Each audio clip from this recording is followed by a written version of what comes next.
In a profession obsessed with portfolios, performance, and the next big technology, are we clear on where advisors actually add the most value?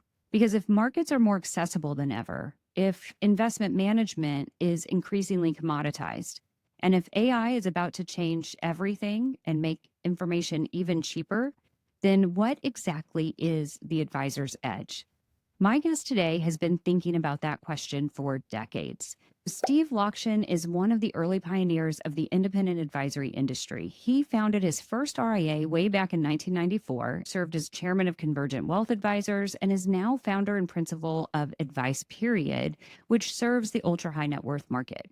And importantly for our convo today, he is chairman and co founder of Vanilla. What makes Steve especially relevant right now is not just his resume, it's his point of view. He's a challenger and an authority figure for our industry. Steve, welcome to Advisors Off Script. Welcome to Advisors Off Script, stories from the independent front lines. I'm your host, Shelby Nickel. Steve, welcome to the podcast. I'm delighted you're here. Thanks for having me.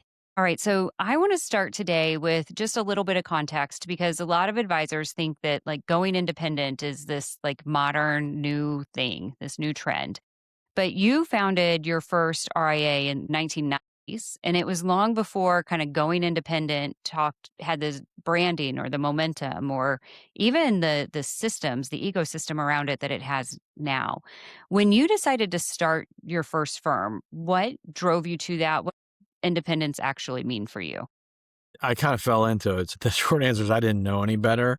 I had one client who asked me to help with his investments. He had started a bunch of public companies and had assets all over the place and said it was a mess and he wanted some help. I really just worked for him and got paid. And obviously, if you have one client, you don't need to be a registered investment advisor. And one day he said, this has worked out so great, such a great service. I think we could raise a ton of money. My goal was to get to 100 million.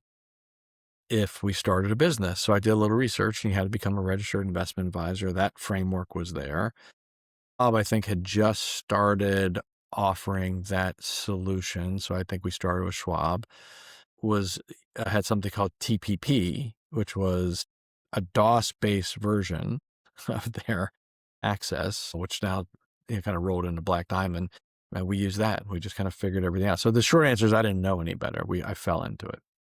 Did you have some conviction about what you wanted to build? Like once you've kind of figured it out, you fell into this, and then now you're building a thing, you're building a real enterprise. What was it that you were like really hoping to achieve with that firm?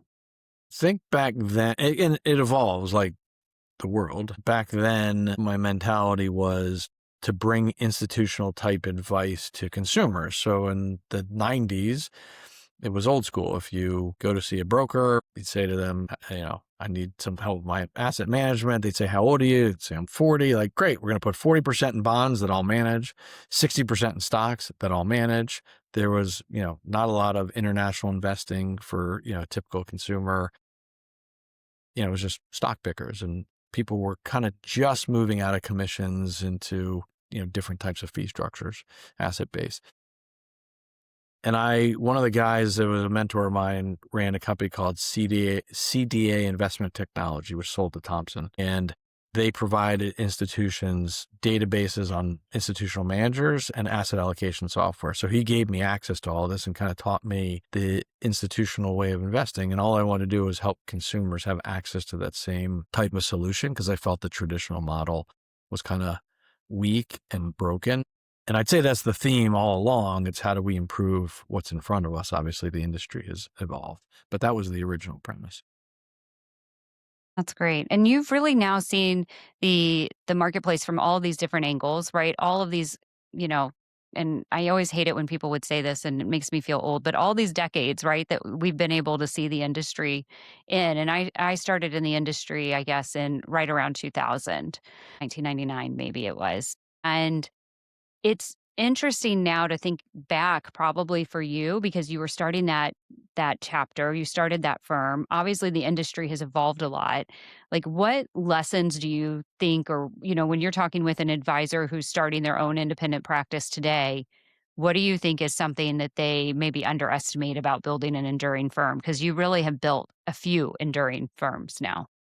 That's a really hard question. There's a If lot of someone came lessons in probably. today, yeah, I would say coming into the business today is way harder than it was back then. First of all, back then there weren't a lot of people like us, so we could go out and be differentiated. And but I guess that is my answer, which is always my answer, is just make sure you have a differentiated offering. So today, which is the same as 10 years ago, which is the same as 20 years ago, let's say someone got liquid and they were interviewing firms and there were 8 firms they were interviewing, 7 out of 8 would say, I can get you a better asset allocation than somebody else, and I can get you into investments the other person can't. It's all a bunch of BS. They're all the same. They all have similar access and similar products, and they all get paid the same way. And it's this, different version of the same thing. We always came in, and my pitch has always been the same. Our office looks different. We look different. We dress different. We look more like a tech shop than we do an investment shop. We bill different. We charge flat fees. We don't charge AUM-based fees. And we think different. And we think the investments are somewhat commoditized, and certainly the beta investments. And so we focus on things like taxes and structure and planning and proactivity and things that make a demonstrable difference out of the gate. So you can see that you're getting value for a fee as opposed to just trying to beat the benchmarks, which I think is generally a fool's errand. Yeah, it's super interesting because you're talking a lot there about value and you kind of created a value stack in that discussion. Feels like you were always trying to create something different, something differentiated, and that is about delivering a different kind of value. And you talked about a little bit about how you all charge. Talk more about your current firm advice period, and then tell us how you really feel about, AUM fees versus uh, fee for service kind of models. So advice period caters to kind of ultra affluent, just think taxable clients that are generally very, very large. So and we charge fixed fees and we do everything a typical RIA does, but I'd say we're planning, not just financial planning, we're estate planning and complexity planning first. So a typical client of ours is a private equity principal, and we're dealing with complex 2701 issues that they may have. And they also have a jet and a yacht and 3 or 4 homes and live in the UK part-time and, all kinds of tax stuff that I find really, really interesting. And that's where we spend our calories, is solving those problems. And then we'll pay their bills and do their bookkeeping. And it's a mini family office model. So I'd say we were early MFOs and have kind of kept the real MFO approach. We set up private trust companies for them, etc. The fee differentiation is, I think there's an inherent conflict of interest when you have an asset-based fee. So if you get paid based on assets under management, you focus on how do I get more assets under management? How do I retain assets under management? That is the primary driver. I don't care what they tell you. You give a human an economically conflicted choice, they'll generally choose poorly. And so they will behave based on how they get paid. So we flipped the model probably in '09 and said, we'd rather get paid a fee based on the work we're doing. So if you don't need us to do certain things, you shouldn't pay for it. This whole, we'll charge 1% or some fraction of 1% based on your asset base. And then we'll just give all the extra services to you is they're not going to focus on them. They're going to bring in an estate planner when they have to. And if they don't have to, they won't. They'll bring in someone from aviation or banking when they have to, but if they don't have to, they won't. And in our case, all of that is pushed to the forefront, where we say the investments are commodity. We're not going to add a lot of value on the investments, and we're not going to charge you a lot for that because it's a commodity. But we are going to charge for the value of the planning. And by the way, we saved you 10x our fee the first year in taxes, and it's, as I said, demonstrable, it's measurable. And so it creates a very, very different relationship with the client. We get to truly act like a fiduciary. Tell me a little bit more, if you don't mind, because about kind of then how you charge. One of my very first podcasts was with a 40 something year old advisor who was going about it as a fee based sort of subscription kind of model. And some of her fees were repeated, some of them weren't repeated. And I remember thinking as she and I were talking, I was like, gosh, this is like such a hard model because you have to, it felt like she was gonna have a churn and have to be constantly bringing in new planning clients, right? If the plan was the Yeah, primary it's not deliverable and you're recurring. delivering that, it doesn't feel very recurring. How have you kind of fixed that, or have you? I think we have a model that we built. It's on the web. So when I tell people how we bill, I send them a link and say, you can run the calculation yourself. You put in your total net worth and exclude stuff that's already outside of your state, because it's going to be estate planning focused. Unless there's a bunch of complexity with their existing trusts. Put in the liquid portion that we're going to manage, and then check off the services that you need, and it kicks out a fee. And it becomes the fixed fee. And it's based on the services they need, the value we can deliver, and the complexity. And so there's some things on there that adjust for complexity and number of family members and things of that nature. But once we've established that fee, there's a 3% escalator on it. So it's recurring. The first year is guaranteed because we're doing a ton of work, probably breaking even. But the second year after, they can terminate us with 30 days notice. So it's a very fair relationship between the two of us. And then we have to earn our keep every day. And I always tell people, your data is your data. If you want to fire us, I will give you everything. It's all organized. You can take it to the next place. We're super transparent. You can show our stuff to anybody. Like, there's nothing to hide. There's no secret. There's no magic. This is just hard work and hopefully some smart people. And clients don't leave. And the fees go up 3% every year. And it's good business. And if there's a major change in the work that we do, then we adjust the fee up or down appropriately. I mean, it's very clean, which is the point, right? And then I think also what the point is clarity around that value stack. Yeah. And they can wake up at the beginning of the year and know, I'm paying $500,000 a year. Am I getting $500,000 worth of value, or am I not? Whereas in the normal model, fees are stacked, they're buried. What am I getting charged in the private equity fund? Are they getting a carry? Are they not getting a carry? Is there a custodial fee? Is there there's this many fees. They have no clue. They just guesstimate. They don't even know how to ask the right question to understand their fees. That's right. Yeah. I mean, the fee thing, it's so many buried fees, so many layers of fees as well. And then, whether the broker dealer is getting some, if there's a broker dealer involved, et cetera. Like, it's fascinating. I did a lot of work earlier in my career, and I was doing a lot of market research, and we would talk about fees, and people were like, I want an AUM based fee because at least it's cleaner and I can understand it. It's one way of understanding it, but there's still other fees that you're also paying that are buried in that as well. Right. And they, as I said, they don't know the right question to ask.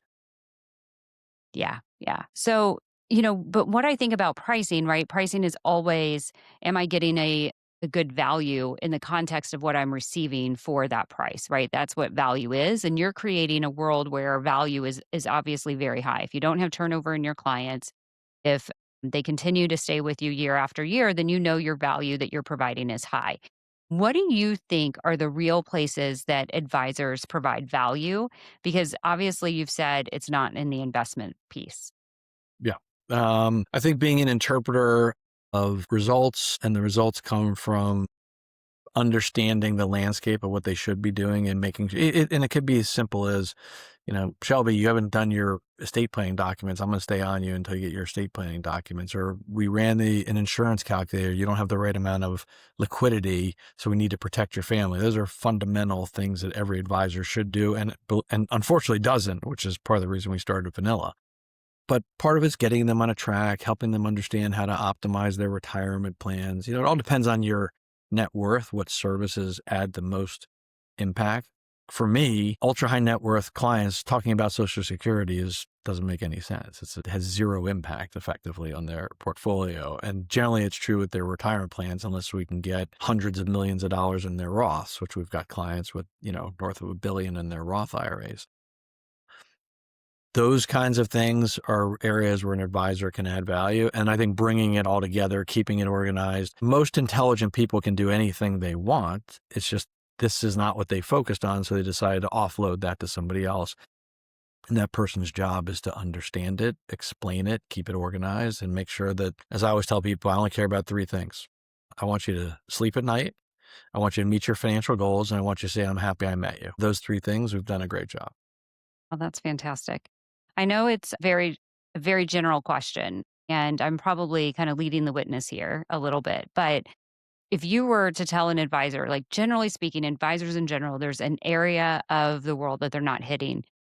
well with their clients? Is it estate planning? Is it tax planning? Like, where would you point them if they wanted to add more value to their client relationships? Well, I think as evidence, as you said, you're leading the witness, as evidenced by the product we built. I think it's estate planning. And it's ironic because most of my clients don't have or need life insurance, but I am shocked at how many people are underinsured. So particularly people building wealth. And so that to me falls in the estate planning category. And don't get me wrong, because a lot of people sell insurance, they're a hammer and everything's a nail. Whatever you need, insurance is the answer. It's not always the answer. But I do think making sure people have the fundamentals, basic planning, essential liquidity, and then for taxable clients, I have maybe once 30 years of really focusing on estate planning, walked into a situation where I'm like, I can't add value here. Most people have not planned properly, have not planned as deep as they can, or reduce taxes the way they can, or retain the kind of flexibility they can and want to. And, I just think there aren't enough great planners and there aren't enough great attorneys. And the attorneys are reactive because they have to be because of conflicts of interest, and they're not proactive. So clients really can't rely on them to do this work. So it's left to the advisors. And if you're not getting paid on it, you ain't focusing on it. And most of them don't get paid on it. So that's the big gap. Yeah, talk a little bit more about that attorney comment that you just made. Do you think that it is the financial advisor's role to be the proactive on the estate planning I because do. attorneys aren't picking that up? You do. Well, attorneys don't see the client's balance sheet. So every day we get to see the client's balance sheet. We talk to the client often. We know if there's health issues. We know if they're getting divorced. We know all kinds of family related issues.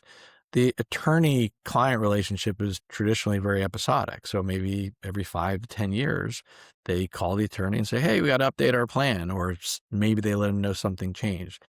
So often an attorney talks to the client and they're like, yeah, I sold my business last year. And so now I got all this money. What do I do? When they should have been talking to the attorney 3 or 4 years ago before the business exploded in value or before they sold it so they could do planning ahead of that sale. So the advisor, if they're asking the right questions, if they have a command of the information, can be the quarterback. And what I always tell people, because they're often afraid that they don't know enough about estate planning to have the conversation, so they just avoid it completely. You don't need to understand all the nuances. You just need to be able to understand the problems, be able to identify them and flag them and send them to the right person to do it. I don't need to be a brain surgeon to know that, hey, if half of your face is drooping, you may be suffering from a stroke. Or if you're behaving a certain way, I don't know what to do. I know to call 911 and get the right people there. It's the same thing with estate planning. We, I think, have a responsibility as advisors, to see the big problems and be able to push the clients to help solve those problems. I like that a lot because what you're saying is, hey, advisors, relax from having to know every detail. You don't, but you have to know where there's a problem and where there's not a problem. So I guess in that sense, you'd have to know kind of what good looks like and in order to spot the problem. Yeah, I mean, look, let's talk about 3 simple things. If I look at your balance sheet or your account statements and your name is on there instead of your revocable trust, super simple. Hmm. Now, Yeah. can a pour over Super will help simple. with that? Sure, but there's obviously work to be done there. That's obvious. If I look at your net worth and it's $80 million and you haven't used your exemption, pretty simple opportunity there. If I look at your net worth and you're building a family and you're living on $200,000 a year and you've got 500 grand in the bank and you have no life insurance, you probably need life insurance. Not complex things. These are things Problem. that take 2 seconds, but advisors don't get paid on it, so they ignore it.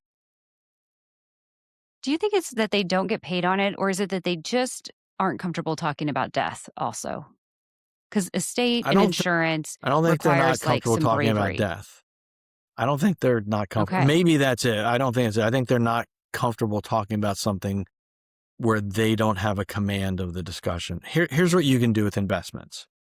You can do a bunch of whole hand wavy, throw numbers, talk about little features that you learned when the wholesaler came to the office and fed you all the nonsense about why they're a better fund than somebody else. And advisors love to obfuscate the fact they don't know anything with this information. And so the client usually just, you can watch their eyes kind of like, please leave. Where do you need me to sign? Just please leave my house as fast as you can. Or, wow, that sounds amazing. And it's a bunch of sales BS. They're not as comfortable in the estate planning stuff. And so it's just easier to avoid it and go into the stuff that the client isn't going to understand. I have a client, he's been a client of mine for 30 plus years, and he's always kept, we've consulted on the vast majority of it, but he has three outside advisors, big firms that come in. It's the only client I do quarterly meetings with. Every quarter, we have two of the three come present. And they all spend a whole bunch of time waxing philosophic about what's happening in the economy and with war and why they're adjusting their portfolio to have, instead of 3.2% in international bonds, 2.3%. And none of it makes any difference, and they're wrong all the time. But that's what these guys do. And I don't mean to sound so cynical, but that's the problem. You just need to go to the S&P SPIVA data or the Morningstar active passive barometer and realize you're not adding value with active management, and definitely not on an after-tax basis. So find a place to add value. Find a place to add value. I love that. I think it's super interesting. And the reason I brought up the death thing, not to continue down that path, was some research that I had been I'm part not of when I comfortable talking was. about death. You're not comfortable talking about death?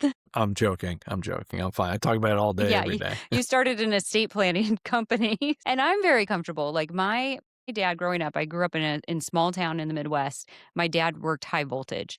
The death conversation was like something we bantered about, right? Around the dinner table. We bantered about how much life insurance the family had because my dad was working high voltage. He was working in a dangerous job. I don't think everybody grew up with that kind of like openness of talking about it. And some of the research I've seen earlier in my career would say like a third of people are just fundamentally uncomfortable talking about insurance, estates, and death. Sure. Like it's like, and as an advisor, you got to just, if that's you just got to push through it because the value, to your point, Steve, is there. Yeah, I always ask advisors, if your Aunt Minnie, her husband dies and he was the wage earner, and she inherits $10 million, $1 million, pick your number, and she knows nothing about investments, knows nothing about estate planning, knows nothing about anything, and says, Shelby, I'm not going to use you because you're related to me, but send me to somebody to make sure I don't get ripped off and I meet my financial objectives. What kind of advisor are you going to send her to? And then the answer is, be that advisor. It's that simple. Yeah. Yeah. Don't sell them a bunch Yeah. of stuff. Do what you think needs to be done for somebody that you love. Yeah. Appreciate that. I feel like that's a lesson for any business owner, whether you're an advisor or not, right? It's saying somebody comes to you and you had to send them somewhere else. What do you want them to look for in your industry? And be that. I love that. Well, let's talk about vanilla because you not only have run your firm, but you've also co-founded and you're chairman of Vanilla, which is one of the probably what 3 or 4 kind of leading estate planning options out there for advisors to use. Talk about what Vanilla provides. What problem were you seeing and, that you were trying to solve for? The initial problem we were trying to solve for, and things are, because of AI, evolving very, very quickly. But the initial problem was I wanted to make advisors better and make it very easy for them to serve their clients when it came to estate planning. And so and it actually started solving a problem for us, which was, as we added value to clients, it was becoming harder and harder to illustrate it. This is called 2010, 2011.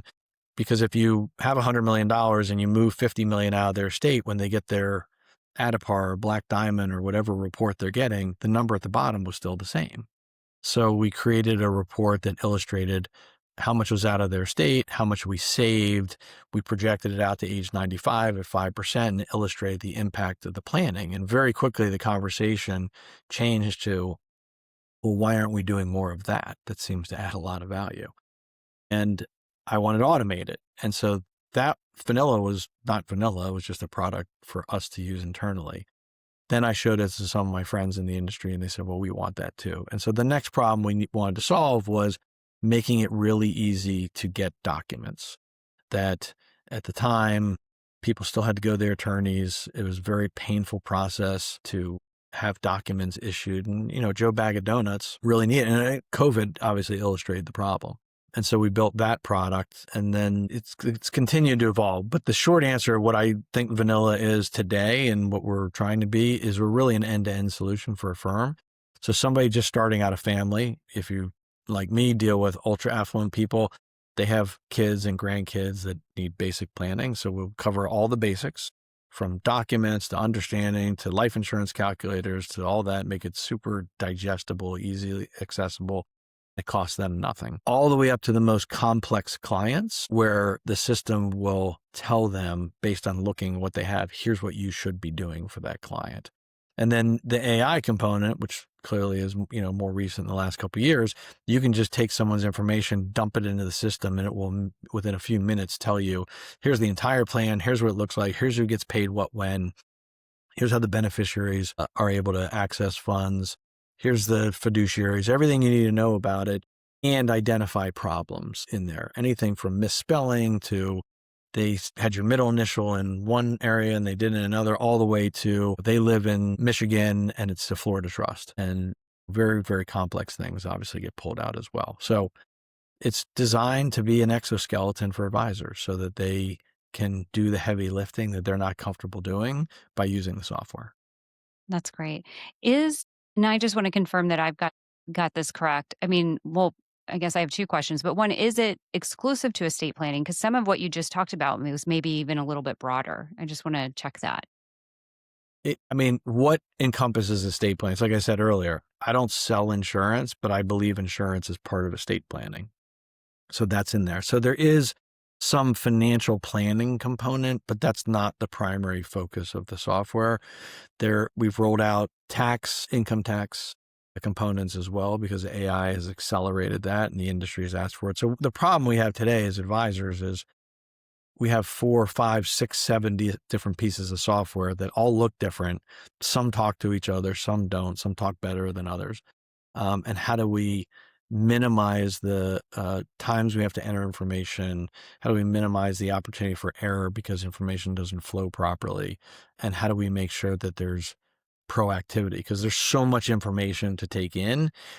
There is art in making complex information very, very simple and very accessible. And so, yes, it goes beyond just estate planning and will continue to expand, but the primary focus still is estate planning related.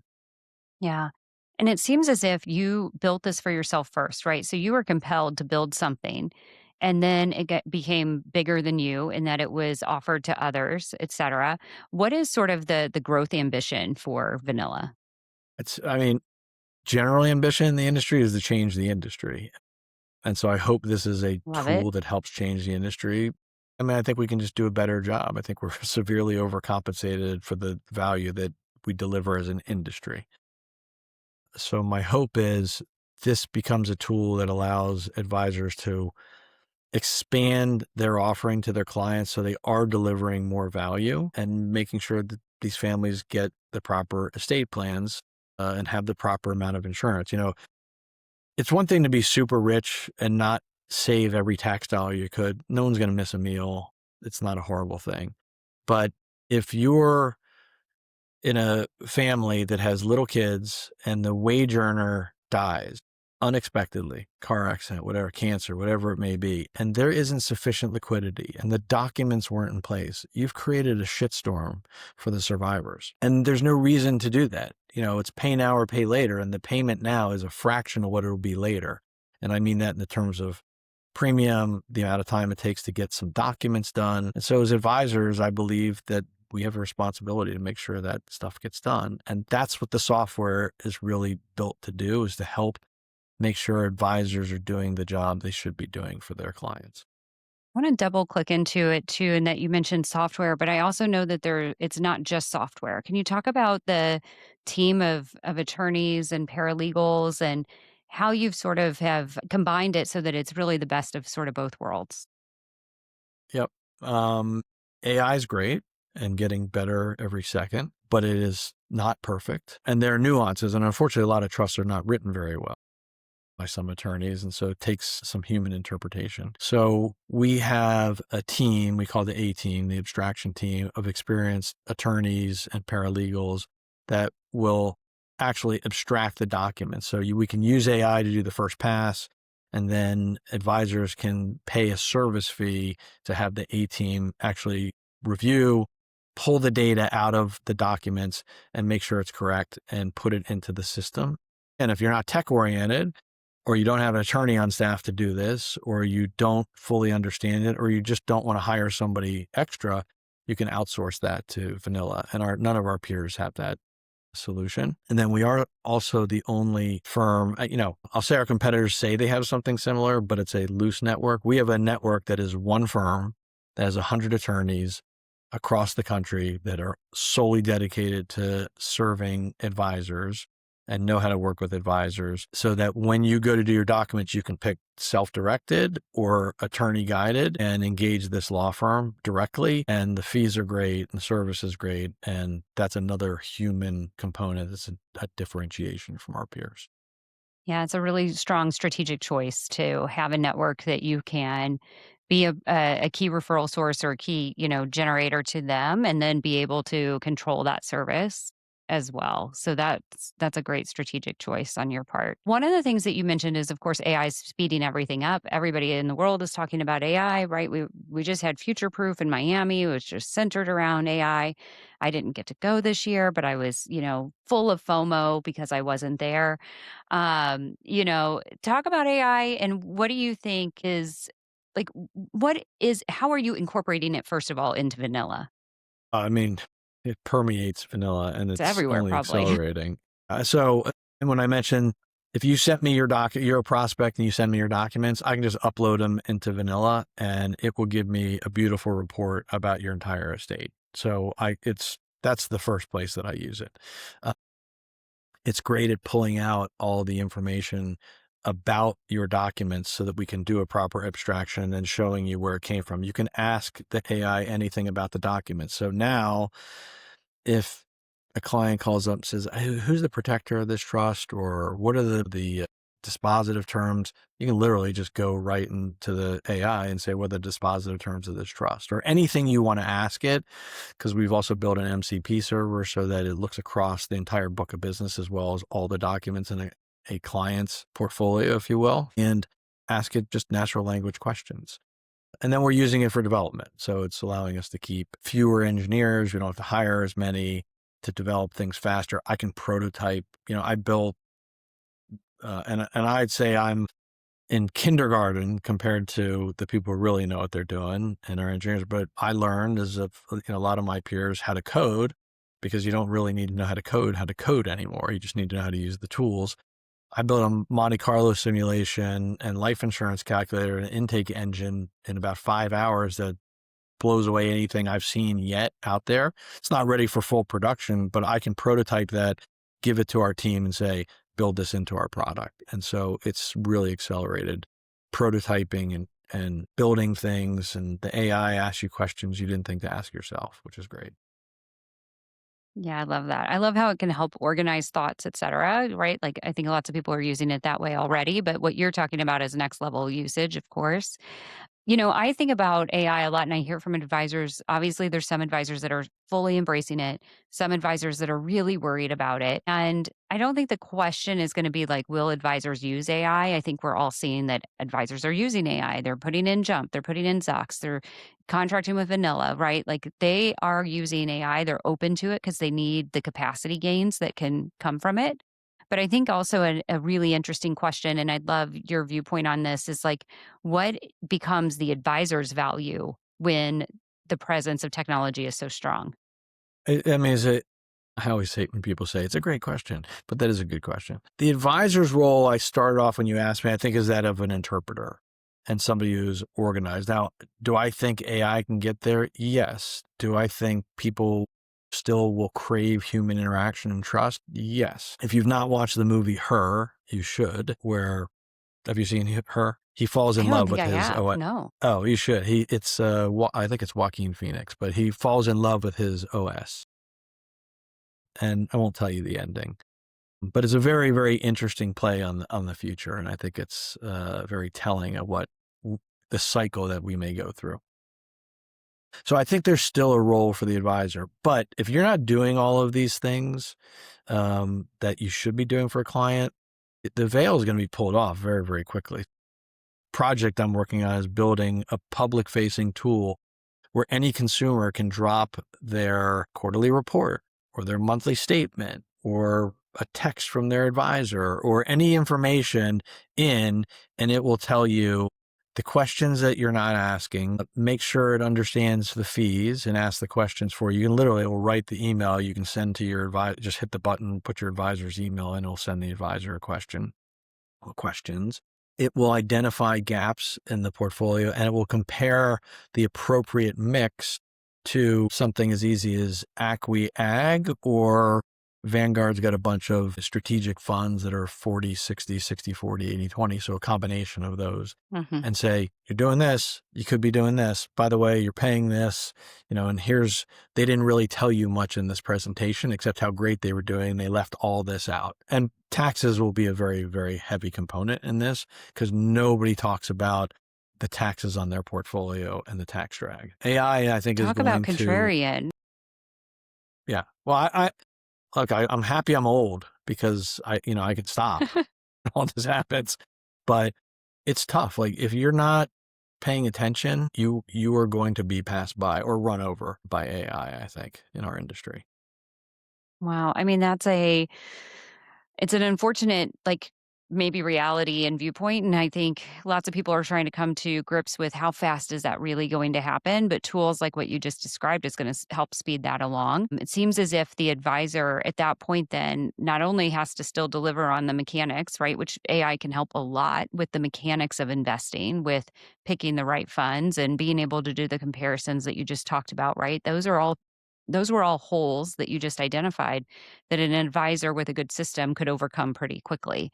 But then it's also, how is the advisor then going to provide that value? And I still think advisors are really struggling with, like, is it my judgment? Is it my empathy? Is it my ability to sit across the table from somebody and tell them that they're okay? Like, that used to be it, but is that going to be it in 10 years? I don't know. I mean, AI is pretty conversant right now and is only going to get better. So there are conversational AI tools, including just your own app on your ChatGPT on your phone or any of them, that if you didn't know better, you were talking to a human. And it's only getting better and better. Look at HeyGen or 11 Labs, things of that nature. I think empathy, understanding the client, is going to easily be replicated by AI. I don't think that's going to be the differentiator. What do you think could be the differentiator? Humans crave interaction with humans. It's a necessary component of our society. And I think that will still exist. Do I think medicine will change dramatically with AI? Do I think people still want assurance from their doctor and be able to touch someone effectively and talk to them about it? And even though the AI can fake empathy, there's a difference between real empathy and fake empathy. I think those are the things that will still be here. Again, I'll watch the movie because it gets answered effectively in there. But that's my belief. But who knows? 10, 20 years from now, things are going to be dramatically different if we don't destroy ourselves with AI also, which I hope does not happen. Yeah, there's another problem we don't have to solve today, but we can all worry about today. Yeah. So you are such a contrarian, and maybe contrarian isn't really the right word. Maybe it's disruptor. I think you said that yourself. You are always looking for how to improve things, right? And if you can't find a solution in the marketplace, you're obviously just creating it yourself. You're like, I'm not waiting around. I want this. Let's go do it. How have you continued to keep that after all these years of being in the industry? Like, why haven't you gotten a little bit more, um, basic, let's say? I argue I am basic. I mean, you're asking someone why do you act that way? Why are you like And it's this? just, Yeah. How did you get to be like yeah, this why? and how do you keep You it? sound like my I want to wife. do that. No, I was gonna say No. you sound like my wife when she says, "Why are you like this?" I don't think I have a choice. I continue to say I'm going to do less, and I don't want to start new projects, but I can't help myself. So vanilla has been a lot of work and a lot of fun and a challenge while still running a large, complex advisory practice and helping to start a law firm and doing all the other stuff I'm doing. And yet I just started an incubator with one of the founders of Vanilla to build new stuff because I can't help it. I'm wired that way. And the good news is it hopefully keeps me young and, keeps my brain from turning to mush. I'll say I've gotten a little more selfish about my schedule and what I'm willing to do and not do and who I'm willing to work with and not work with. But other than that, my DNA is to never to be eternally dissatisfied with the status quo and always want to improve, which by the way, I think is a human condition. Mine just might be, turned up to 11. I love it. I love it. I keep saying that, but I admire that. This has been fantastic and so many lessons for me to take in here too in terms of my business and what we're growing. Okay, so we are kind of at end of time. I want to do a very quick lightning round with you. So these are just some really short, sweet, quick kind of questions. What's one belief that you hold about this business that you think more advisors should just like come around to this? You just wish they would get there. Well, that's easy. Managing people's money or investments are a commodity. You're not adding value by what you do around asset management, other than helping to coordinate it, but that's not your value.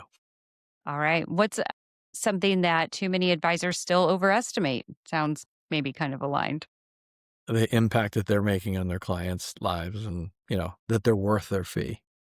What is a quality that the best advisory firms are going to need more of over the next just even 5 years? Humility and curiosity. Humility to always question what they're doing and ask, how can I do this better? And curiosity around technology and clearly AI and what new products. We used to call a group within Advice Period the lab because I constantly wanted to try new stuff.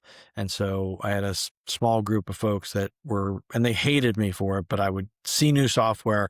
I'd sign up I still do it. I signed up for something new yesterday to try. My wife is the guinea pig on some art tracking software. But I want to try everything. You can't try everything, but I want to try a lot so we can pick and choose what's best for our clients and our advisors.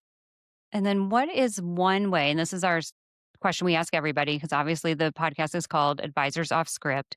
What's a way that you're living an off script life today? I think it's I told you at the beginning, and I don't forgot the answer I gave you in the beginning, so it's up to you if you want to use the answer I gave you in the beginning. But I would say the entirety of this podcast is the answer, which is I'm never happy with what we've got. I'm not just waking up and selling people investments and trying to bring more assets under management. I'm picky about what we do, and I want to divide my time between building new stuff and finding new ways to solve problems and finding complex problems. I mean, a lot of my friends have built insane businesses worth far more than what I built because, there's an old saying, get rich selling to the poor and go poor selling to the rich. I've gone after the hardest stuff with the lowest margins because it's intellectually stimulating. And so my primary driver has been intellectual stimulation, not monetary outcomes. It's worked out great, thank goodness, but it wasn't a driver. Love it. I have so appreciated this conversation today. Steve, thank you so much for being here. I love the trailblazing. I love the contrarian. I love the disruptor kind of energy. Just makes my heart happy. To our listeners Thanks. today, in a profession full of noise, more tools and more information will not always make advice better. And it seems like from this conversation with Steve that the firms that are going to have the edge are going to be those where we can really add a ton of value and who build around AI also with an intention. So, Steve, thank you so much for being here and being part of the podcast. Thanks for having me on.